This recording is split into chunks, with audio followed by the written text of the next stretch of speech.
fuck up. It's time to talk business. Jared Taylor, Matt Best, and Evan Hafer proudly present Blackhearted. Sponsored by BlackRifle Coffee Company and Arson Wave. Well, today it's just me and the Matt Best because Mr. Evan Hafer is having a baby. Literally right now having a baby. This second. He's babying. He was recording an interview, and his wife is like, going into labor. You should probably get home. And he's like, but I got one more question to answer. Segway Sally over here. Speaking of babies, we have the big bald baby in the studio with us today. Baker Levitt. Hello, Baker. everybody. Which we know you guys all love because he asked the best questions. And it's one of my highlights of my friendship with y'all being able to sit in and fill in on this podcast. Aww. Well, we had an amazing human on Drinking Bros, and we couldn't get enough of him. Mr. Dale Dye is back. Captain Dale Dye. Right here at the Black Coffee Rifle Company. Yeah. I like that because it's a rifle company. I'm a huge fan of that name. I think it's wonderful. That needs to be a shirt itself that's with the map symbol of a rifle company. Right? He just made a shirt. I like it. That's the second shirt. Yeah. I like the seeing the elephant, hear the owl. Yeah. I really want to run with that one. I love that a lot. Well, thank you for coming back and jumping on Blackhearted. You're welcome, Matt. Glad to be here. Heck yeah. What do you want to talk about today, JT? Okay, so we got into it a little bit yesterday on Drinking Bros, but as you know, in Blackhearted, we're gonna go to the business sense. Dale has an amazing story about when he showed up to Hollywood in 1985, and I just want to pick up right there. You were a master sergeant in the Marine Corps. You became a Mustang. You went to OCS. You became a warrant officer, and then got your degree and was commissioned as a first lieutenant. Made the rank of captain, and then retired? Yeah. Essentially, I retired and went to work for an outfit called Soldier of Fortune magazine, which was in Boulder, Colorado at the time. The nominal job was to be a field reporter on various hotspots around the world. It turned out to be a lot more than that. I spent most of my time sort of training anti-Sandinista forces in Honduras and Costa Rica and El Salvador. So the Iran-Contra thing blew up. And have you been to Ollie's Point? Do you know where Ollie's Point is? Yeah, sure, yeah. That's one of the best waves in all of Central America, and that wave became famous because that's where Ollie North gave an interview, and some guys were watching this interview and noticed this gnarly-ass right-hand point break, and they were like, where the fuck is that? And it is one of the one or two famous waves in all of Central America. Wow. It's beautiful, yeah. But to return to, I think, what you want me to talk about, so when it blew up, I lost that job. Usally, there wasn't anything more I could do down there.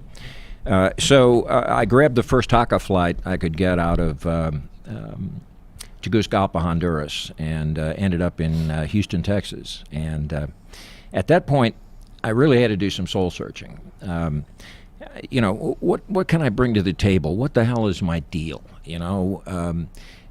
Most of my life, I'd spent killing people and breaking shit. I mean, a great way to spend a life. Yes, too. it is. Yeah, it's enjoyable, but I tried to suss it out.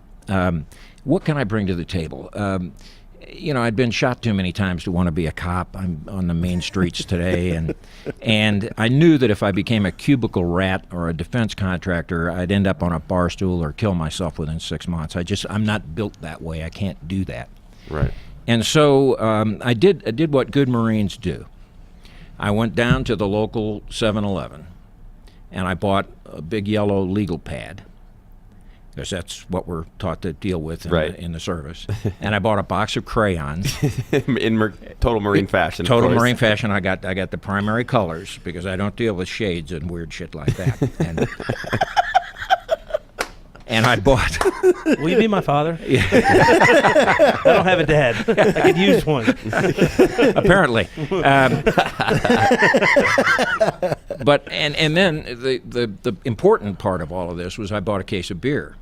And I went back to the hotel room, and I sat down, and I took the... We're in Houston right now, right? Yeah, Houston. Okay, got it. I took the big blue crayon because it looked nice with the yellow paper, and I drew a line down the middle of that legal pad. And on one side I wrote assets, and on the other side I wrote liabilities. And I was going to try to chart it out, what I could really bring to the table in civilian life. And then I started drinking beer. About dawn, I took a look at this thing, and I had like 16 pages of liabilities. You know, why I suck, why I can't do anything that anybody's going to pay me anything for. And I had about 3 lines of assets.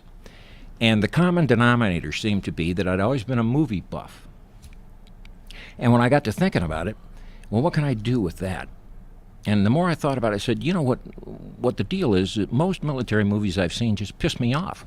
Right. They not only are the details wrong, and apparently nobody really cares a whole lot about that, but how they portray us. Right, like an accurate who we representation are, of the culture. yeah, and how we relate to each other. Exactly right, Matt, an accurate depiction of the culture. And I said, well, why is that? You know, I see, if you look at the credits on movies and television shows, you'll see these things that say, you know, Major J.R. Rudy Fratz, military advisor. Colonel whoever the fuck, there's lots of them on there. Whoever that guy right. is, you know. Whoever he is. And so I said, well, how can this be? How can they get it that wrong if they've got this guy there? So I had one $2,500 limit credit card. And I said, well, piss on it, I'm going to L.A. because that's where they make movies. I'm going to find out. I'm going to talk to some people. You know, I can talk to people. I get along with people. I'll find out what the hell the deal is. So I went out and I started. You can do a lot of things when you're ignorant that people tell you can't do, and I was certainly ignorant about how movies are made. So you know, I'd go on to movie lots, you know, Universal or MGM, and I'd see the first guy wearing a tie and carrying a briefcase, and I'd say, "Hey, you ass-eyes, halt in place. You make movies, you're screwed up. Here's why." And of course, I'd get arrested and thrown off the lot. But the neat thing was... Well, real quick, and you know he's a personal friend of yours. How did Spielberg first start? Yeah. He broke into one of the lots to use the phone from one of the rental spaces because if people knew that phone number, they knew that he was on the lots. And that's how he got his first movie made. Yeah. So now, I wasn't that smart. I didn't know that. I was just trying to find out what the hell was going on with this technical advisor thing. Right. And the fortunate part was most of the security guys were former military. So they just escorted me off the lot. They didn't call the police, and you know. But I started to meet people who worked peripherally in the industry, and I started to say, look, how can they get it this screwed up? And it was a combination of 2 things. By the time I had talked to 15 or 20 people who actually worked in the business, it seemed to be a combination of 2 things. The first thing was that they hired a technical advisor, doing air quotes here, because they wanted what credibility they thought that might lend them. But he was he was somebody's brother-in-law that they hired for, you know, who had done 6 months in the California National Guard, and they hired him, paid him a couple of $100 a week, put him in a chair and let him sleep until they wanted to know which side the ribbons went on, you know, and then, well, no wonder, it was so shallow. And then I said, well, why is it so shallow? Because what we do and the life we live and who we are is really fascinating, especially if you don't come from that world. And that's drama. You know, that's something that interests people. And I knew that inherently. And so the other thing I found out, and this is what tripped my trigger. I discovered that in those days, and now we're talking mid-'80s, early '90s, it was the time of the auteur in Hollywood. I don't know how to spell it, but you know what it means. It means everything. This is when you started seeing credits on screen, a film by, or a Joe Smith film. These guys wanted full and complete control. These young Turks coming out of film school, and they were getting that sort of break. And what they brought with them was a hubris. And that word means conceit. They felt that anybody who wore a military uniform couldn't conceivably have a creative bone in his or her body. Couldn't be, or they wouldn't have gone into the service where all the trash goes, you know. And that really pissed me off. I mean, that jacked my jaws. I said, wait a minute. That is not only dissing the guys that I know and really love and really respect, but it's ignorant. Super ignorant. It's ignorant to think that just because we're shooters or just because we served in uniform for whatever reason, that we can't possibly have any creative talent, that we can't understand drama. Hell, we live drama. It's also interesting that you say that, because I don't think that's gone away. If anything, I think it's getting worse in today's climate. Is the what's coming out of universities now is it's even worse. Yeah, Like, I think it there's was just- probably the worst after Vietnam, for sure. Oh, God, it was terrible, It was yeah. absolutely terrible for those guys. And then I think some of that ignorance is absolutely happening because Hollywood is perpetuating that fallacy Yeah. of what our culture is. But here's what's happening, Matt, and your point is well made.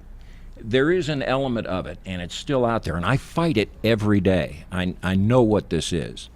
There is a tendency to feel the groundswell. Look, Hollywood is the world's biggest follower, not the leader. They don't set trends, they spot them and try to chase them. Right. And what happens is that you've got a nation out there. You guys have been at war 16 years.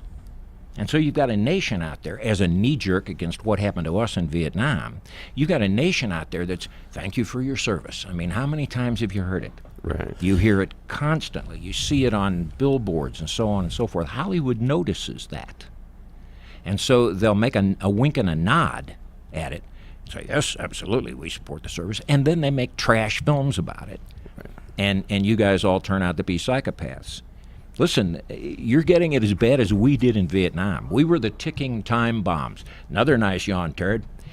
We were the... That was a sneeze. Was it? Well, nice sneeze, turd. But when we came home, we got that, ticking time bomb. Oh, geez, don't touch that guy. He'll go off in a minute, and he'll kill children, and so on and so forth. You're beginning to get it. Yeah, I think that there's a lot of stigma associated with the post 9/11 veteran. Absolutely, I don't think. But I it's mean, subliminal, Matt. It's subliminal. It's They're not as not- overt as yeah. like in the Yeah, 70s, that's where right. it's like That's the difference, fuck yeah. you and spitting on the troops. Now it's more just like thank you for your service. I hope you're not too addicted I hope to you don't pills kill with that PTSD. kill my child. Yeah, right. Yeah. Yeah. All right. Also, too, but do you attribute that to the spread of information back then? Like a public that just doesn't know why we're doing this, and back in a draft age, there's too many uneducated people about the situation that's just saying, why do I have to go fight this fight? Well, if you just now it's easier to spread information and educate. It's a 24-hour news cycle now versus Yeah. back then. You'd have the nightly news, Yeah. and then it was over until the next morning. Yeah, that's exactly correct. And how was the news ran back then? I mean, didn't Ted Turner own it? I don't know if he owned the news, but he owned a chunk of it. I'll say that. piece yeah. of it. And Those points are all well made. Look, we live in a media-saturated society today, and I understood that when I was starting out. Watch this segue; it's flawless, seamless. I'm ready for it. I understood that back when I was beginning, back in the time that you asked me about to begin with. I understood that we were in media-saturated society. Look, here's the reality, and it's especially true now with the advent of social media and constant 24-hour nose stuck in your phone. What happens is we, as a people, know what things look like, even if we don't care, even if it's not something we're interested in. I know what a plate carrier looks like for guys in Afghanistan or Iraq. I know what the new helmet looks like. I'm interested. 3 or 4 people on the street may not be interested, but they know. And if I show them something that's different than that on television or on screen, it's a disconnect. It's what's called a cognitive disconnect. Right. And they have it. And what happens is it takes them right out of the story. Yeah. So I knew that. I knew that inherently. And I said, aha, here's how I do it. I reconnect cognitively by making all of the details correct. And more importantly, I go in depth. I go after not only the body. I mean, I can correct your body. I can teach you how to go high ready, low ready with a weapon and how to wear your gear and so on and so forth. But that's not really the problem. I can teach anybody to do that in a couple of days. It's all muscle memory. The real problem was how we talk, how we act, how we relate to each other, and what is inside our minds and our hearts and our guts in terms of emotions. That's what Hollywood was missing. Or if it was trying to explore it, it was exploring it from a situation in which they had no damn idea what the hell was going on. They think everybody used to just talk in 900 hours. Right, Yes, yeah, sir. right, yeah, right, Not because I went back. Dale was explaining this yesterday. I went back and watched Platoon last night, specifically looking at the dialogue and the way that they were talking after you had told us about, your focus on those actors for that, and it was spot on. Yeah. Like they got it. They were us. Yes. Yeah, they got it. And I The realized banter. That was the biggest thing, was the banter. But what was happening was that I had this theory, and I knew I was right. It's one of those times when inherently in your gut you know you're right about this. But the frustrating part is I couldn't get anybody to listen to me. Even those who would give me 2 minutes to go through the drill with them would say, look, kid, we've made movies, war movies, military movies for decades, and we've made $60 zillion. We don't need your crap. Audiences don't want that crap. And of course, want it, yeah. my argument was, yes, they do. They may not know they want it, but if we present it to them, we've got huge drama. We've got great stuff. We've got stuff that's unlike anything that you've seen. And it took all the way up through Platoon for me to prove that. And when I did, that was the end of it. I mean, nothing succeeds like success. And how did you get selected for Platoon? Like, what was that sell? Well, all right, I'll see if I can tell you without embarrassing anybody. I had quickly learned by hanging around and talking to people how movies are made, what the hierarchy is, what the pecking order is. And I know, the director is up here. There's a producer, and there's department heads, and so on and so forth. But the guy who gets no respect, the guy or the gal that gets no respect, the person who's lower than white whale shit in the bottom of the deep blue sea is the writer. That poor bastard, sits in the basement and pounds on a typewriter in his underwear and produces this great 120-page script. They buy it from him and say, "Get out of the area. I don't ever want to hear from you again." With this auteur stuff. And I said, there's a vulnerability there. There's a chink in the Hollywood armor. So I started to hang out with writers, and they're all desperate. They all want to do the next great movie, and they want to be the guy who's constantly hired to write everything or be the script doctor. And I found a guy who had been working on another project, not Platoon, but on another project with Oliver Stone. And I took him to one of these Hollywood shishi fern bar joints down on Sunset Boulevard, and I got him there by convincing him that I was rich and was going to be a producer and was going to make the next great movie that he was going to write. So he came down there, and it's one of these bars where you go to be seen rather than do anything else. And I worked with him for a couple hours, lots of beer, and I got him to write down Oliver Stone's home phone number on a matchbook. Still have it. And that's awesome. Holy cow. I'm sure he's changed his number since. Oh yeah, right. Oh, plenty of times. But that was on a Saturday night. Sunday morning, I said, all right, you got to take your shot. Load, lock, shoulder the weapon, get a good sight picture downrange, squeeze the trigger. So I called him. And just because he was Oliver, just because he liked a left-handed approach to anything, an extraordinary, out-of-the-ordinary approach, he talked to me for a few minutes. And I went into my best 3-minute drill. I said, look, here's what I think is wrong with military movies. I read in the trade papers you're going to make one based on your own experience as a combat infantryman in Vietnam. Here's how I think we can do it and make it really rock and roll. The result of that, which was really a gamble. I mean, I was shooting craps. He could have just hung up on me and said, I never want to hear from you again, and the police will be at your door in 15 minutes. But he didn't. And so that led to a meeting with his producer.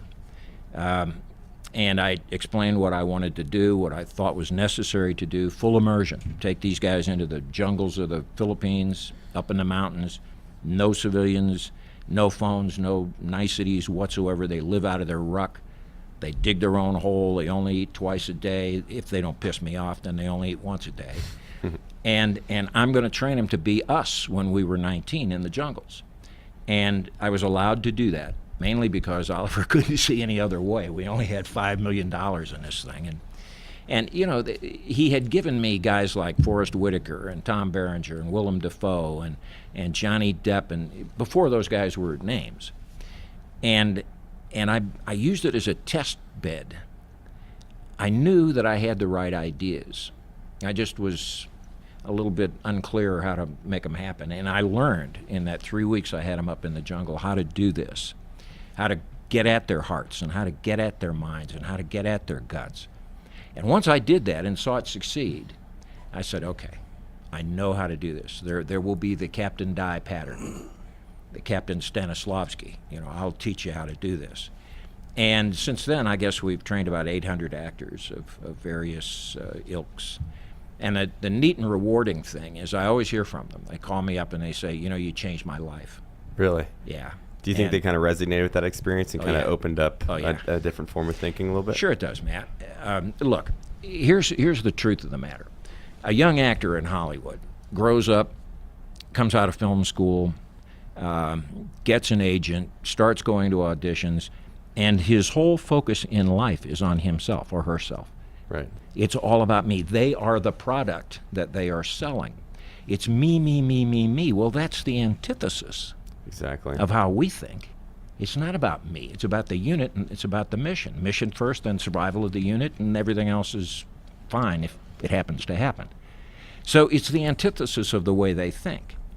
But if you have them captured and they can't lie to you, because what are they going to do? They're going to walk away in the middle of the jungle up in the mountains, Right. I mean, you know, and there's no cell phone and there's no, you know. See you later. So all they, you know, they just want to know, how do I not piss off that white-haired guy? You know, that's so eventually you've got them, and it opens their mind. They see that there is something larger and bigger than themselves, and what that means to an actor is that when he becomes a member of an ensemble cast on a movie or a television show, he's now looking at mission. And he's looking at the good of the unit, not just how many lines do I have and how cool do I look and how's my hair. Right. So when you open them up to that perspective, it's a whole new thing. Have you ever, sorry to get a little sidetrack here, but have you ever seen Tropic Thunder? I did it.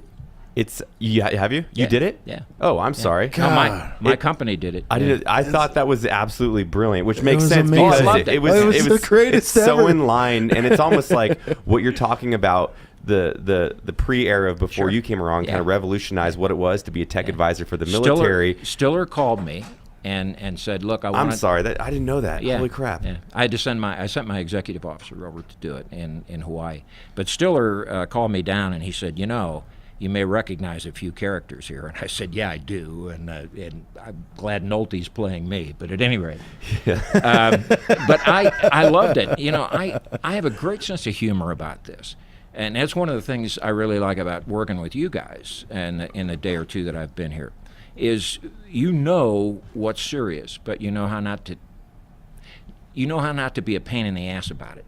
You know how to have a sense of humor about it, and that's important, especially to us, because we deal with some very unhumorous shit.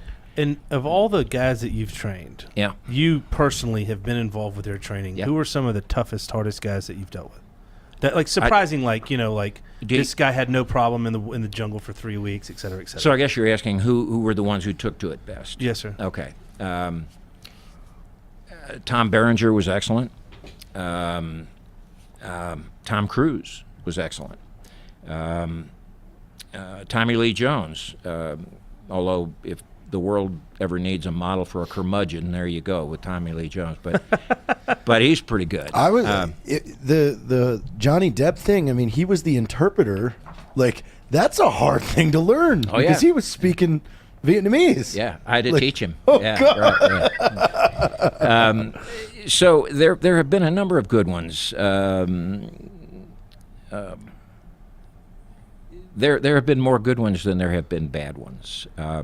Look, my deal is I've got to put them in an environment where it is no longer a job. It's not just an acting gig I've got. They have to live that world, And when they do, you'd be surprised at the strength. If they're serious about their career, they should want to. Though. Yeah, and, which and that's the the good thing. ones do. Which presents a pretty interesting question. Yeah. Do you think that it's easier to teach a civilian actor to play a combat veteran or to teach a combat veteran to be an actor? The former. The problem with you guys is I have to untrain you.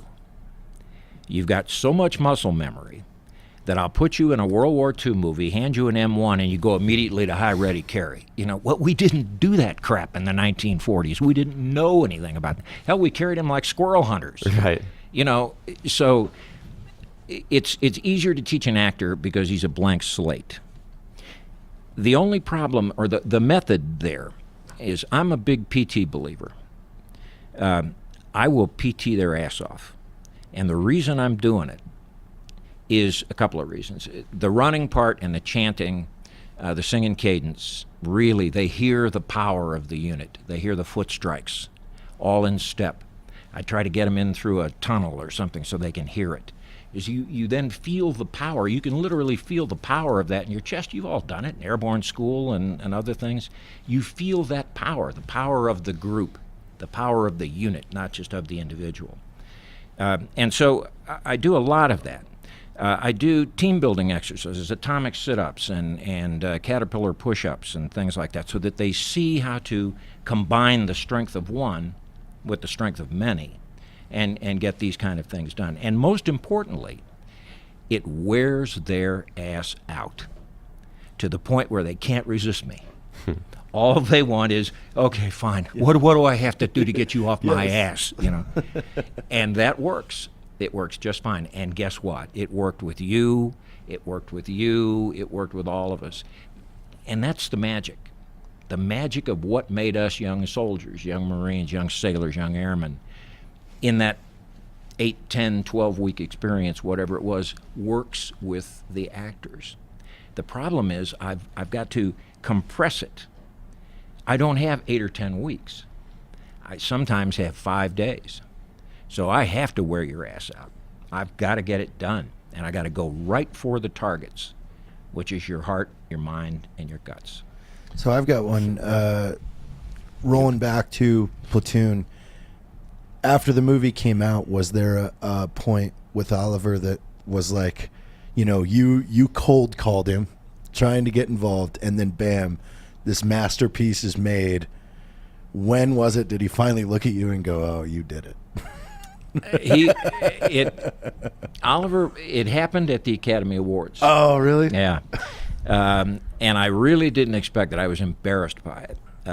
When he won Best Picture, and he went up and he won Best Director also that year, 86 it was, I think. He got up there on the stage, and I was in the cheap seats in the back of the auditorium. You know, The nosebleeds, huh? Yeah, but I had my blues on, so all the cameras were looking at me.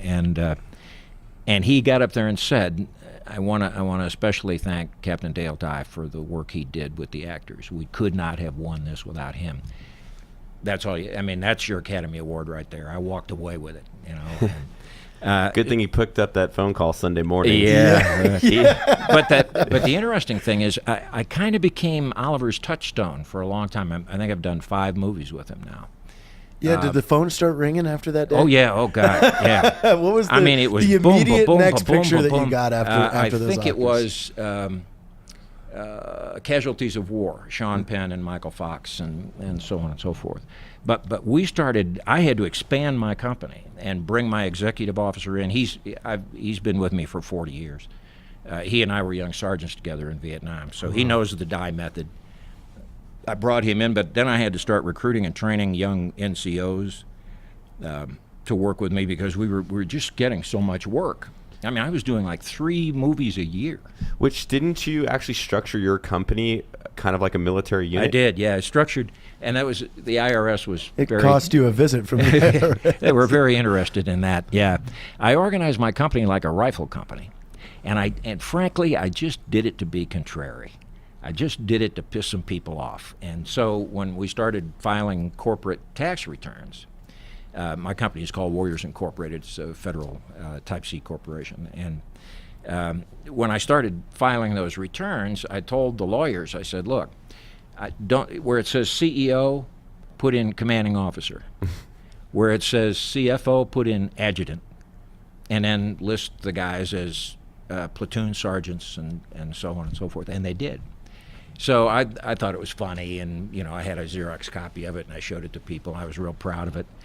About 6 months later, when we had really started, I mean, we were making money. I mean, our price was going up, and we were working on bigger shows and so on and so forth. What happened was I got a call first, and then I got a visit from the IRS. And the guy opens his briefcase, and he says, about this, and I said, well, it's just, what's the difference? CEO is the commanding officer. The fortunate thing was he was an Army National Guard guy. So he got it, and he said, okay, I'll take totally care of makes it. sense. Yeah, right. It was pretty cool. But one of the interesting things was, and I think this goes to the business end of what we're talking about, I quickly realized that war movies and military programs and so on and so forth, they go in a sort of a sine curve. There'll be 2 or 3 over a 3-year period, and then there won't be any for 5 years. And then there'll be something else. So in order to make money and pay the bills and keep people at work, I had to expand what we do. And I began to look around and said, is there anything else that would fit in with the agenda? And remember, the agenda was simply to shine some long overdue and well-deserved light on the men and women who wear our uniform. So we started looking around, and we got into video games. Spielberg at that time had a subsidiary of his company, Amblin, and DreamWorks, that was called DreamWorks Interactive, and what they did was video games. And shortly after, I guess it was Saving Private Ryan, he called me and said, look, he's a gamer. He likes to play video games. And he said, I'm playing this military game here, and it sucks. Yeah. And I said, yeah, well, fine. I don't play those things. So I said, okay, fine, now what? And he said, we're going to fix this. If we can do it with a movie, we can do it with a video game. And bigger than hell, when we got home, I got a call from one of his producers who said, Steven says you should come down here. And lo and behold, we started the Medal of Honor series. So we did all of the advising, and I took these geeky engineers and nerds. Yeah. I took them out and let them fire live weapons, and they were, their world was Which made. is I don't think a lot of people know how much tech advising goes on in the gaming world with like Call of Duty series, Battlefield. Like they literally have tech advisors that put the sensors all over the people's body and are teaching them how to move. It's and called actually, mocap. Yeah, motion capture. Yeah, a bunch of SEALs got in trouble for that. Yeah, there were some tier 1 guys that got in trouble for kind of doing some TTPs and SOPs that were kind of a little more clandestine. So, but I had a question for you. So let me just finish with that thought. Yeah, absolutely. And then we'll get right to your question. So we started video games, and then we started themed entertainment. We found out that there were these theme parks that did various things. For instance, the Las Vegas Hilton was doing a Star Trek The Adventure ride as part of the Las Vegas thing. And they wanted somebody to come up and teach all of their actors how to be Starship Navy, Space Navy folks. That was a big job. We did the Navy Pier. We did T2 3D in Osaka, Japan, and Hollywood, and in Florida. So, and then we got a call, believe it or not, from music video producers. And we ended up doing the music video for Tomorrow Never Comes, I think, with Green Day. Yeah. And we did Rooster, Alice in Chains. So we were out there doing music videos. Which on a business side is so intriguing because you essentially took the same core competency and found all these different verticals to expand on, which essentially are the same thing, but different networks and social medias or in entertainment. And that's fantastic. That's it precisely, Matt. And then finally I decided, well, the hell with it, I'm getting right around to it. I opened a publishing company. I became a publisher, and now it's Warriors Publishing Group. And vertically integrated, this guy. Boom. Yeah, but the problem is, I would love to sit here and take credit for that, but vertically integrated doesn't mean anything to me. I mean, what the hell is that? But I inherently got it and saw it and made it happen. I think that's a lot. Some of that is what you guys are doing now. I'm So, Platoon came, great success, and we've heard a lot about the cool, successful things that you've done.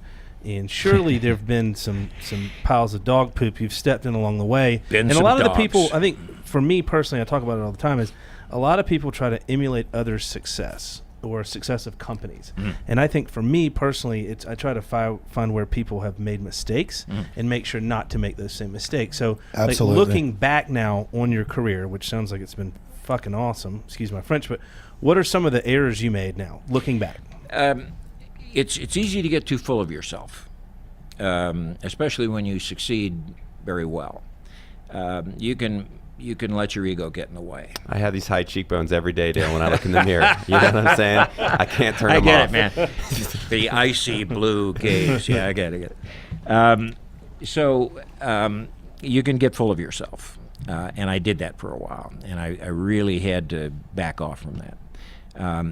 I had to get up every morning and remind myself of the words to the Gatlin song that I always try to remember that says, trying to be a hero and winding up a zero will scar a man deeply right down to his soul.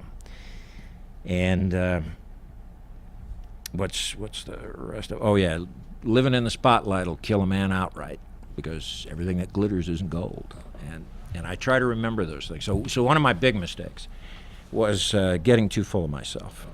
The other was I became a little paranoid.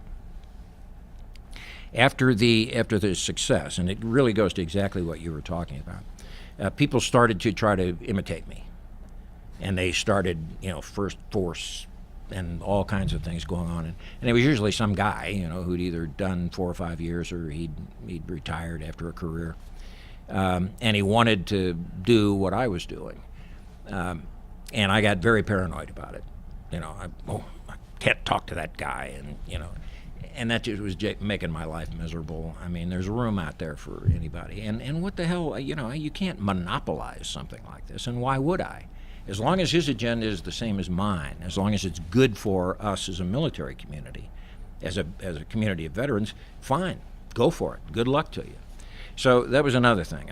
I had to stop thinking of myself as an exclusive product. And so it sounds like that was a distraction to you, focusing on what other people were doing? Yeah, it was, yeah. I wasn't focusing on what we needed to be doing. Right. I was focusing on somebody running up my backside. So that was a mistake. I want to roll to a positive light question. Okay. Like, you being a movie buff, when you were first pitched Band of Brothers, were you just excited as shit? Like, finally, $100+ million going into a production that's going to be 10 episodes. It's going to be a period that you've studied your whole life. Like, come on, that phone call had to have been like, finally. I was with my wife. She was just my girl at that time, down on Ventura Boulevard in the San Fernando Valley, buying a suitcase. A little roller board. I can't even remember carry why. On, or was it carry? Bag? No, it's carry on. Okay, I just really want to get that. But I can't remember why the hell I was buying it. But there I was, and my cell phone at that time I had one of these flip phones. It goes off, and I'm standing, and this guy's trying to show me the attributes of various suitcases, and I answer the phone, and it's Spielberg. So my face falls, and I go white, and I assume the position of attention, and he says, listen, when can you come see me? Actually, he wanted me to come see him at Tom Hanks's offices in Playtone in Santa Monica. He said, can you get down there? We got this thing we want to talk to you about. I had no idea what it was. And then I got down to Tom Hanks's place, the Playtone offices, and Steven was in there, and a couple of the producers were in there, and they said, well, here's what we're going to do. We're going to do a mini-series for television. And I said, okay, what? And they said, it's based on Stephen Ambrose's book, Band of Brothers. And I said, oh, shit, I've read that. I have it next on my nightstand. So, yeah, and then, I was doing jumping jacks. Did they originally want to cast you, or was it more of a tech advisory position and then kind of came into you? The casting came later. Okay. They wanted me to design a training syllabus, training schedule for what the guys were going to need to get back into 1944 mindset and go through ground school at Bryce Norton, #1 parachute school in Britain, and train at Longmore Camp. And so I immediately had to go and start writing the training schedule. I had to, and I knew I had to train a unit of Germans, so I had to do all of that research and train them. I guess I never thought about that. Yeah, huh? And through that process, which was a couple of weeks, Stephen kept calling me, and Hanks would call me, and the writers would call me, and what do you think about this? What do you think about that? And I said something, and I think it was to Tom Hanks. I said, the guy who's really kind of the hero here, but he gets short shrift, is Colonel Bob Sink. Bourbon Bob Sink, one who was an airborne legend in the Army. Later was retired as Major General, Robert Sink. And I said, he's really an interesting character. And I think Hank said, yeah, and you should probably play him. I said, whoa, so I, you don't want to immediately spring up and down and scream and yell, but that, and then the offer came in. And they were formal about it. They went to my agents and said, "Look, we'd really like him to kind of do this."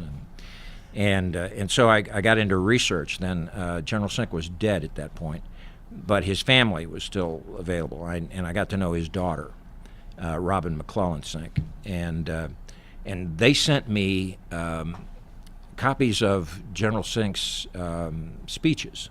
Oh, no way! So I could listen to him and get that North Carolina drawl. So that I could play the character the way he normally talked, and so I knew I had it, because I'm a little mimic, and I hear that stuff, and I could do those voices, and I love to play real people. I mean, because I can study them and I can try to bring them alive. It was the same with Leonard Wood in Rough Riders. I love to bring him alive because he's a kind of, Fort Leonard Wood, in Missouri, Little Korea. Yep, that's him. Yeah, that's his deal. So, did you have to teach David Schwimmer to be an asshole? He wasn't. It surprised me. Schwimmer's one of the ones you were asking about that, has got the heart. That's what I mean. He got hurt. Did you have to shift him to be a dick? No, he's pretty good at being a dick. But, there wasn't a lot of research went into that. But the thing about it was natural asshole. The week, 2 days before we were scheduled to go to Bryce Norton, which is the British #1 parachute school, and I had complete run of the place. They would let me do the swing landers. The only thing they wouldn't let me do is a 250-foot tower. I could get them up to 60-foot retractor and so on and so forth, but I couldn't. The lawyers and the bonders and the insurance guys, no way they're going out to an airplane. Yeah. So I could get as close as I could. And 2 days before we were set to go to Bryce Norton, and they were going to get their wings and so on and so forth, Schwimmer gets hurt, jerked the hell out of a knee doing PT, and he'd barely walk. And so I sent him to the rear, and I just evacuated him. I said, go get your, I don't want to cripple you. We need you in this, so go get your knee worked on. I expected that would be the end of him. I'd never see him again. He'd been in about a week and a half, so he was doing fine. But I never expected to see him come back. The day we were due to go to Bryce Norton, vehicle drives up. Schwimmer gets out limping, and he said, "Captain, I'm going to jump school."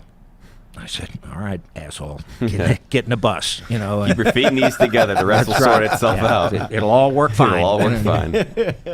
But so he had guts. He absolutely did not want to miss jump school, and he came back. That is cool. Yeah. So how would all this kind of pull together of what you're trying to do now with the Indiegogo campaign? If you want to tell the listeners about that a little bit. Sure. Yeah.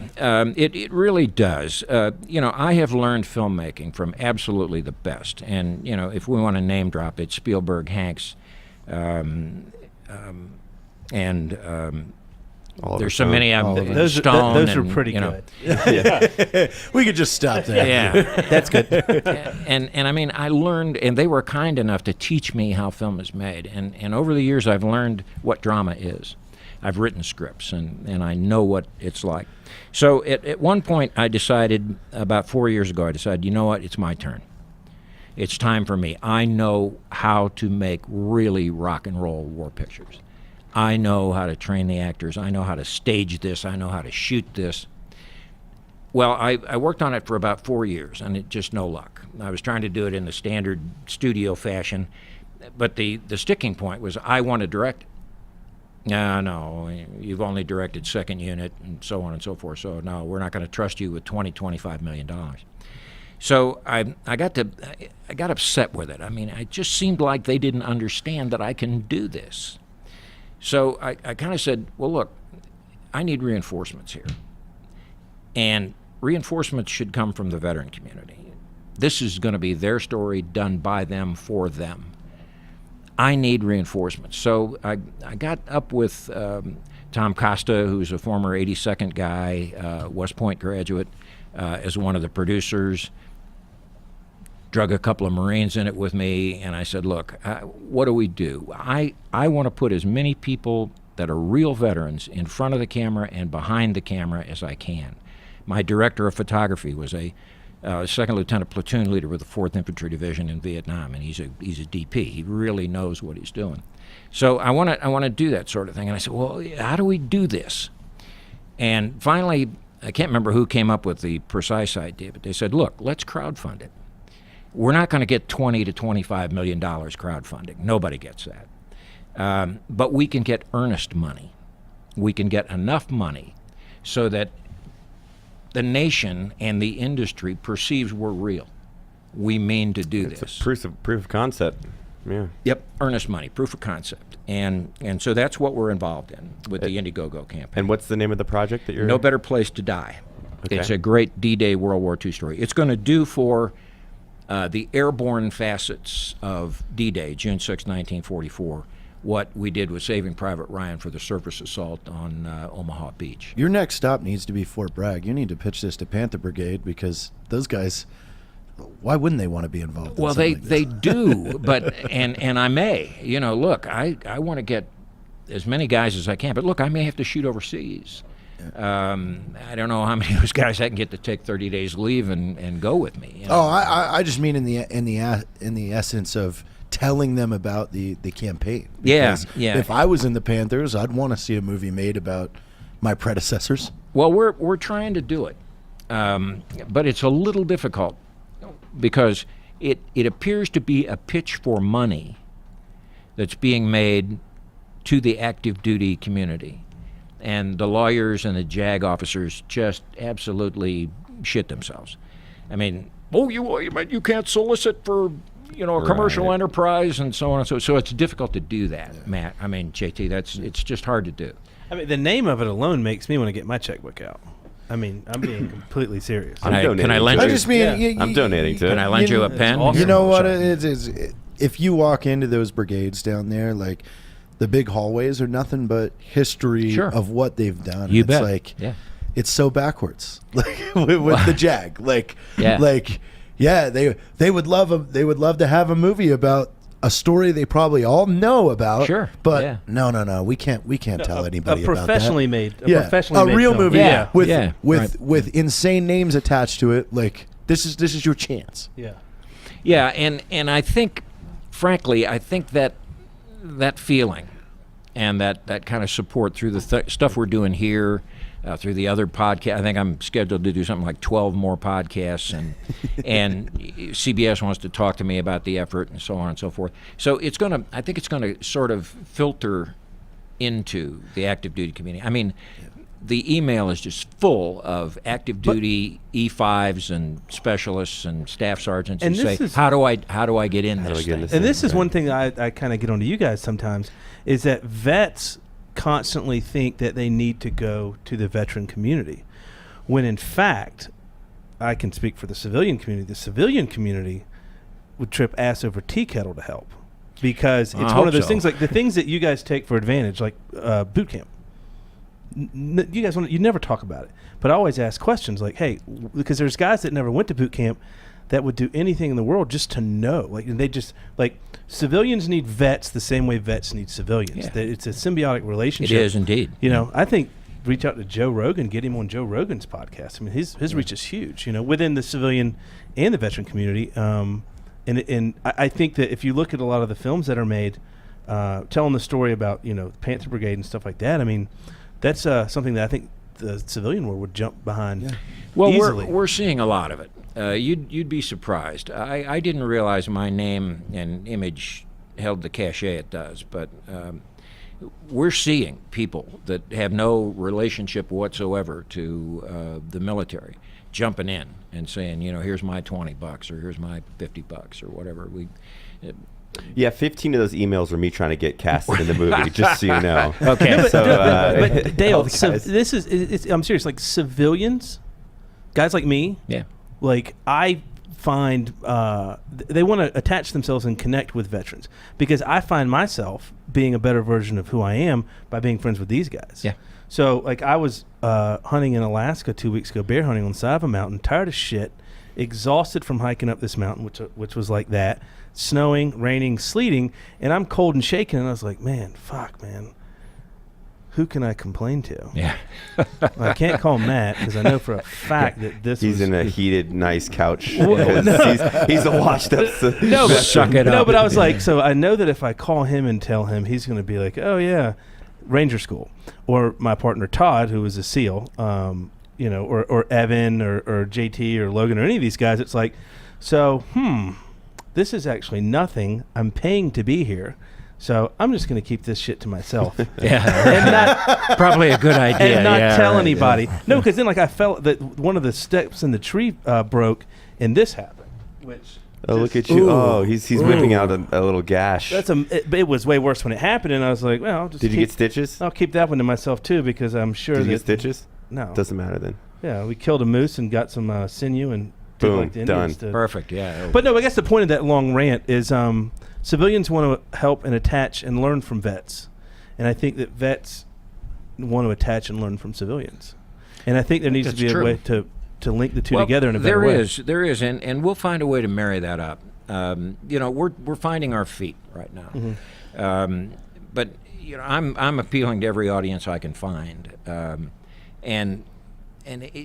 I think through the process that I'm working in these podcasts and the TV appearances and various other things, what I'm finding is that more and more people representing, completely disparate elements are coming out and saying, "Would you come talk to us?" Which I'll do. I mean, I'll until they wear me out, I'll go talk about it because I think it's important to make this film.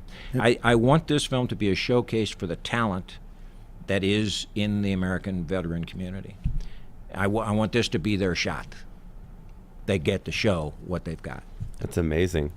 Yep. And it's kind of cool to do that if the project sees completion and all that, to kind of sit back and say, everybody maybe misjudged the veteran community. Like, look at this beautiful film that was built on the backs of all these veterans. Yeah. And, it might open up a lot of eyes to. I hope so, Matt. That's really what I'm after.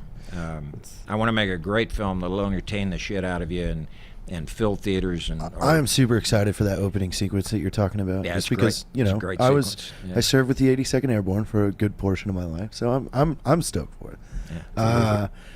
So Indiegogo.com, No Better Place to Die, or you can search Dale Dye, DYE. It'll come up. Yeah. And they're on all their social media platforms, all the social Instagram, media. Facebook, Twitter. No Better Place to Die. So check it out. Get over there and help out. Yeah. We know we got some rich friends that listen to this show. I'm looking to suck off some black coffee profits here. Thank you guys. You've been terrific. Thanks for the show. And I gotta say, we've just heard all you guys from our podcast we did yesterday. The guys here at BlackRifle just popped up my picture as having been here, and my wife called this morning and she said, "What the hell did you do?" And I said, "What do you mean?" She said, the mailbox is overflowing, and there's 4 more podcasts that went, and that was you guys. Awesome. That was your audience. Well, anything we can do to support. I mean, you probably hate the word, but I consider you a true American hero, and thank you, Matt. And it's pretty noble and amazing to see that what you're doing after you got out of the military to inspire the up and coming generation. I can only hope for one day to be in a successful position as you have. So you are an absolute inspiration to us here. Thank you. You supported us in our endeavor. Yeah, you did not have to do range 15. You could have easily walked away. So thank you so much. We are willing to go the extra mile to anybody that came out and helped us on that. So We're happy to do it. Hey, All right, guys. For Blackhearted, Salt Lake City, Matt Best, Baker Levitt, Dale Dye, and JT, we're out. Thanks, guys. Black Rifle Coffee Company, along with Arson Wave, would like to thank you for tuning in to Blackhearted. Have a great